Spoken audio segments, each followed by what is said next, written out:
Plus பக்கங்கள். Hi friends, இது மாலிகாவின் கேளுங்க கதை கேளுங்க. மானஸ் எழுதிய கோடைக்கால மின்மினி அத்தியாயம் 90. நம்பிக்கையோடு உன் முதல் அடியை எடுத்து வை. முழு படிக்கட்டையும் நீ பார்க்க வேண்டிய அவசியமில்லை. முதல் படி ஏறு. மார்ட்டின் லூதர் கிங் வரிகள். கவின் என்ன சொன்னாரு? மீரா சேரலாதனிடம் கேட்டாள். அவன் மாமா வேலை அதிருப்தியில் இருக்கான். ஏன்? பெருமூச்சு ஒன்றை விடுத்தான் சேரலாதன். அதுக்கு காரணம் ரகுவா சேரா? என்ன ஆச்சு? உனக்கு தெரியும் இல்லை, தீபாவளி அன்னைக்கும் கவினும் சம்யுவும் சித்து வீட்டுக்கு தான் போனாங்கன்னு. தெரியும். அப்போது மாமா கிட்ட சொல்லிட்டு தான் போயிருக்காங்க. வீட்டுக்கு வந்ததும் கால் பண்ண சொல்லியிருக்காரு. இவங்க நைட்டு தானே வந்தாங்க. அப்போது கவின் கால் பண்ணால் மாமா ஃபோன் என்கேஜாக இருந்திருக்கு. 1 மணி வரைக்கும் அரை மணி நேரத்துக்கு ஒரு தடவை கால் பண்ணி பார்த்துருக்கான். அப்போவும் என்கேஜாகவே இருந்திருக்கு. செகண்ட் காலில் என் நம்பர் காட்டியும் அவர் என் கால் அட்டன் பண்ணி பேசலைனா அப்போது என்னை விட அவ்வளோ இம்பார்ட்டன்ட் கால். அப்படி என்ன அது? எனக்கு தெரிஞ்சு ரகு கிட்ட தான் பேசிக்கிட்டு இருந்திருப்பாரு. அது கூட பரவாயில்ல. காலையில் கால் பண்ணி அதுதான் வேற காலில் பேசிக்கிட்டு இருக்கேன்னு தெரியுதில்ல, எதுக்கு சும்மா கால் பண்ணுறேன்னு வேற திட்டுறாரு. அவர்கிட்ட பேசுகிறத நான் டிஸ்டர்ப் பண்ணிட்டேன் போல. நான் எல்லாம் இப்போ அவருக்கு தேவையே இல்லை சேரா. அன்னைக்கு நான் தப்பான முடிவெடுத்துட்டேன். அம்மா கூட வந்திருக்கணும். இவர் கூட இருந்து எனக்கு கிடைச்சது தனிமை மட்டும்தான். அங்கே அவர் சைடு ஆளுங்க யார் கூடயும் நான் பேசக்கூடாதுன்னு சொல்லிட்டாரு. இங்கே இவரால் யாருக்கும் என்னை பிடிக்காம போயிடுச்சு. இப்போது சம்யு யாரும் இல்லாமல் இப்படி ஒரு கஷ்டம் படுறானா அதுக்கு காரணம் அவர் மட்டும்தான். ஒரு வேளை நான் அம்மா கூட இருந்திருந்தா அந்த வீட்டில் எல்லா சொந்தமும் என்னை ஏற்றுக்கிட்டு இருந்திருப்பாங்க. இப்போது அட்லீஸ்ட் சித்துவோட ஃபேமிலியாவாச்சும் நான் தக்க வச்சுக்கணும் இல்லைன்னு கேட்குறான். நான் என்ன பதில் சொல்கிறது மீரா? 2 பேர் மேலேயும் தப்பு இருக்கு சேரா.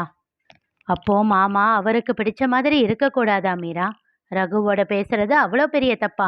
என் டேடி கூட தான் பல தடவை என்னை திட்டியிருக்காரு, திரும்ப திரும்ப கால் பண்ணாதன்னு. அதுக்காக அவர் வேண்டாம்னு ஒதுக்கி வச்சிருவேனா நான்? விடுச்சேரா, நீ ரொம்ப யோசிக்காத. அதே போல சம்யு கிட்ட கோபப்படாத. அவ மனசுல என்ன இருக்குன்னு தெரியாதில்ல. இந்த நிலைமையில அவகிட்ட விட்டு கொடுத்துப்போ. சிரித்தான் சேரலாதன். விட்டு கொடுன்னு சொல்றதை தவிர வேற என்ன அட்வைஸ் கொடுத்துட்டு போற நீ? ஏய். மீராவும் சிரித்து விட்டாள். அக்கா காஃபி.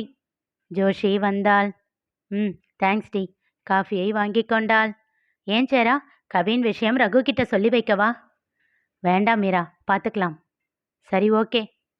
அழைப்பை துண்டித்ததும், அத்தாங்கிட்ட என்னக்கா மறைக்கிறீங்க 2 பேரும் என்றாள் ஜோஷிதா.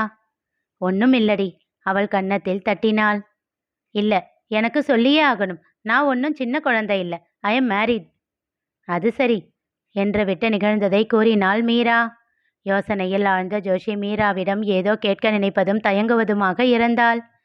என்ன ஆச்சுடா குட்டி? ஒன்றும் இல்லைக்கா, உன்கிட்ட ஒன்று கேட்கணும். ஆனால் இப்போ வேண்டாம். நான் ஏஜே கிட்ட இதை பற்றி டிஸ்கஸ் பண்ணிட்டு அப்புறமா கேட்கவா?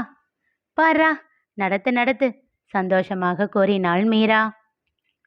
கதவை எல்லாம் சரி பார்த்து பூட்டிவிட்டு வந்த ஜோஷியை அலேக்காக தூக்கி கொண்டான் அர்ஜுனன். அவளை தன் அருகில் வைத்து கொண்டு கொஞ்சினான். சொல்லு, எப்போ இருந்து என்ன லவ் பண்ணுற ஜோ செல்லம்? நீ என்கிட்ட இருந்த லாலிபாப் பிடுங்கிட்டு போனியே, அப்போ இருந்து. நானா? எப்போ? மீரா அக்கா கல்யாணத்தில். பார்வையை விட்டத்தை நோக்கி செலுத்தியபடி எவ்வளவு யோசித்தும் அவன் ஞாபகத்திற்கு வரவே இல்லை. அதை கண்டு அவள் முகம் வாடிவிட்டது. உனக்கு கொஞ்சம் கூட ஞாபகமே இல்லையா ஏஜே? சாரிடா. உனக்கு எப்போ இருந்து என்ன தெரியும்? ஜோஷிதான்னு சீனியருக்கு ஒரு தங்கச்சி இருக்கான்னு தெரியும். அவள் டெல்லியில் இருக்கான்னு தெரியும். உன் முகம் தெரியாது. நமக்கு மேரேஜ் ஃபிக்ஸ் பண்ணதுக்கு அப்புறம்தான் பார்த்தேன். அதுக்கு முன்னாடியே நிறைய தடவை என்னை பார்த்துருப்ப. பட் மைண்டில் ரெஜிஸ்டர் பண்ணிக்கலான்னு நினைக்கிறேன். மேபி. அவளுக்கு வருத்தமாக இருந்தது. அவன் மார்பேல் சாய்ந்து கொண்டாள். ஜோ, எங்க பாரு, எப்போ லவ் பண்ணா என்னடா, எவ்வளோ லவ் பண்ணுறோம்ன்றதானே முக்கியம். என்னைக்கு நீ தான்னு எனக்கு ஃபிக்ஸ் ஆச்சோ அப்போவே என் மனசில் உன்னை ஃபிக்ஸ் பண்ணிட்டேன். அந்த சூர்யா அந்த ஜோவை லவ் பண்ணுறதை விட இந்த அர்ஜுனன் இந்த ஜோவை அதிகமாக லவ் பண்ணணும் சபதமெல்லாம் எடுத்திருக்கேன் ஜோ நான். சிரித்து விட்டாள் ஜோஷிதா. இந்த பேச்சால தான் ஏஜே என்னை எப்பவும் மயக்கிற. அவள் கன்னத்தில் அழுத்தமாக முத்தம் வைத்தான். அக்கா கல்யாணத்தில் துருன்னு இங்கேயும் அங்கேயும் ஓடிக்கிட்டு பேசி பேசி எல்லாரையும் சிரிக்க வச்சு நீ இருக்கிற இடத்தையே கலகலன்னு வச்சிருந்த உன்னை பார்த்த உடனே விழுந்துட்டேன் ஏஜே. உண்மையிலேயே எனக்கு பொறாமையாக கூட இருந்தது தெரியுமா, நான் ஏன் இப்படி இல்லைன்னு. உன்னை அப்படி ரசித்தேன். அப்போ எடுத்த ஃபோட்டோஸ் தான் அதெல்லாம். ஆனா அதெல்லாம் எப்படி அவர்கிட்ட போச்சு? யோசனையாக கேட்டாள். இது ஒரு விஷயமா?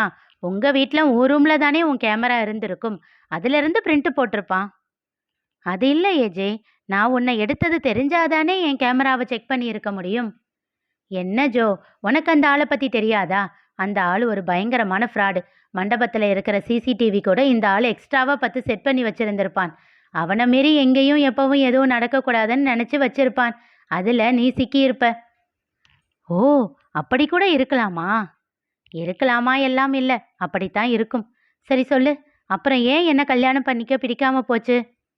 உனக்கு அவரை பிடிக்கும் இல்ல, அதனால தான் உன்னை என் மனசை விட்டு தள்ளி வச்சிட்டேன். உனக்கு ஏன் அவரை பிடிக்கல? முதல்ல பாட்டி சொல்லும்போது அவர் ஆர்ஃபன், ஹேண்டிகேப்ட். என் அக்காவுக்கு அவர் பொருத்தம் இல்லைன்ற எண்ணம், அதனால பிடிக்கல. அப்புறம் அக்காவுக்கு அவர் மேலே இருந்த லவ் பார்த்துட்டு கொஞ்சம் அந்த எண்ணம் மாறிடுச்சு. அப்புறம் அவர் எல்லார்கிட்டேயும் காட்டுற பாசம், அதை பார்த்து கொஞ்சமாக எனக்கு பிடிக்க ஆரம்பிச்சது. ஆனால் என்கிட்ட அவர் காட்டின ஆட்டிடியூட், அதனால எனக்கு அவர் மேலே கோபம். அதனால அவரை அக்செப்ட் பண்ணுறதுல எனக்கு ஈகோ வந்துடுச்சு. அப்போதான் உன்னை எனக்கு ஃபிக்ஸ் பண்ணாங்க. அப்போ எனக்கு சந்தோஷத்துக்கு பதில் வருத்தமாக தான் இருந்துச்சு. எனக்கு பிடிச்ச எல்லாத்தையும் என்கிட்ட இருந்து அவர் பிடுங்கிக்கிறாரோன்னு தோணுச்சு. நீயும் அவர் பேச்சை கேட்டுதானே நடப்ப அப்படின்னு நினைச்சேன். ஆனா கல்யாணமான 2வது நாளே அதை நீ உடைச்ச. நான் பொட்டிக்கு போகக்கூடாது, ஒரு வாரம் ஆகட்டும்னு அவர் சொன்னப்போ நீ அவரை எதிர்த்து பேசின. அவ போகணும்னு நினைச்சா போகட்டும், நீ எதுக்கு தடுக்கிற? அவன் என் ஒய்ஃப். அவ உன்கிட்ட இனி எதுக்கும் பெர்மிஷன் கேட்க தேவையில்லைன்னு சொன்னப்போ மறுபடியும் உன்னை நேசிக்க ஆரம்பிச்சிட்டேன். Stop stop. அந்த ஆள் போட்ட ஸ்கெட்சில் செமையா 2 பேரும் சிக்கியிருக்கோம். எப்படி சொல்ற? அதுதான் மம்மி சொன்னாங்கல்ல, எனக்கு அவரை பிடிச்சதுனால நீ என்னை வெறுக்க வாய்ப்பு இருக்குன்னு. ஆமா. அப்போ நான் எப்படி உன் மனசுல இடம் பிடிக்க முடியும்? நான் அவரை எதிர்த்தா மட்டும்தான். ஸோ நான் எதுக்கெல்லாம் அக்செப்ட் பண்ண மாட்டேனோ அதெல்லாம் அவர் என்ன செய்ய சொல்ல நான் அதை மறுக்க, உன் மனசுல நீ எனக்கு இடம் கொடுக்க. ம். அந்த ஆள் எல்லாம் மனுஷன்தானா? அந்த ஆளுக்கு ஹார்ட்ல ப்ராப்ளம் வந்திருக்க கூடாது. இப்படி யோசிச்சுட்டே இருக்கிறதுக்கு மூளையில தான் வியாதி வந்திருக்கணும். நீ சொல்றது கரெக்ட் ஏஜே. முதல்ல நான் என்ன நினைச்சேன் தெரியுமா? உன்னை டார்ச்சர் பண்ணி என் லைஃப்ல இருந்து போக வைக்கணும்னு நினைச்சேன். நீ அவரை எதிர்த்து பேசவும் தான் நான் எதுவும் செய்யாம விட்டேன். பாத்தியா, எல்லாமே பக்கா பிளான். அதெல்லாம் சரிதான். அந்த ஆள் மேல அவ்வளோ பாசம், அது எப்போ இருந்து? அது ரொம்ப வருஷமாவே.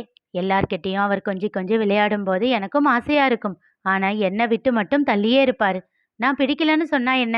என்ன கன்வின்ஸ் பண்ணலாம் இல்ல அப்படின்னு கோபம் வரும். எல்லாரையும் பார்த்து பொறாமையா இருக்கும். நமக்கு கிடைக்காத ஒன்ன பார்த்தா கோபம் வருமே. சீச்சி, இந்த பழம் புளிக்கும்னு.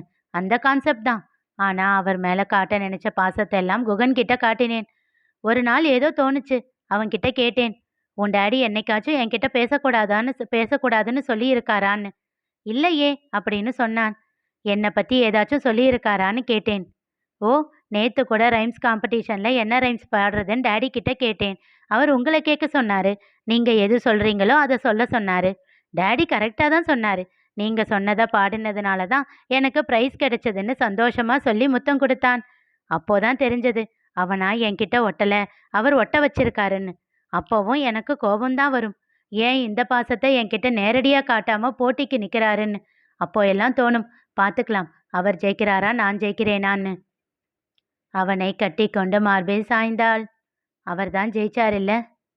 அவளை அணைத்து உச்சி முகர்ந்தான். இதுல உனக்கு வருத்தமா ஜோ?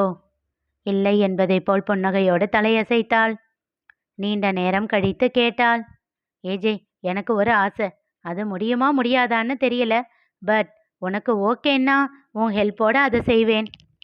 என் ஜோ கேட்டு முடியாதுன்னு சொல்லுவேனே நான். என்னன்னு சொல்லு. இந்த விஷயம் கொஞ்ச வருஷம் முன்னாடியே என் மனசுல தோணுச்சு. அதுவும் குகனால. ஒரு நாள் ஸ்கூல்ல இருந்து வந்து கேட்டான். எல்லாரும் லீவுக்கு தாத்தா பாட்டி வீட்டுக்கு போறாங்க, எனக்கு மட்டும் ஏன் இல்லைன்னு. நீ இருக்கிறதே தாத்தா வீட்டில் தான்னு சொன்னேன். அப்போ டேடி வீடு எதுன்னு கேட்டான். அந்த ஃப்ளாட்டை சொன்னேன். என் ஃப்ரெண்ட்ஸ் எல்லாருக்கும் 2 வீட்லேயும் தாத்தா பாட்டி இருக்காங்க, ஏன் எனக்கு மட்டும் டேடி வீட்டில் யாருமே இல்லைன்னு கேட்டான். எனக்கு என்ன பதில் சொல்றதுன்னு தெரியல.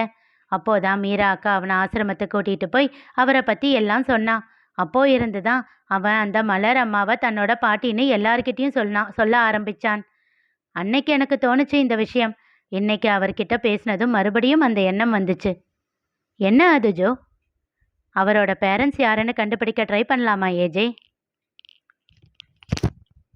அர்ஜுனன் அதற்கு ஒத்துக்கொண்டானா? தெரிந்து கொள்ள தொடர்ந்து கேளுங்க, கதை கேளுங்க. மீண்டும் சந்திப்போம்.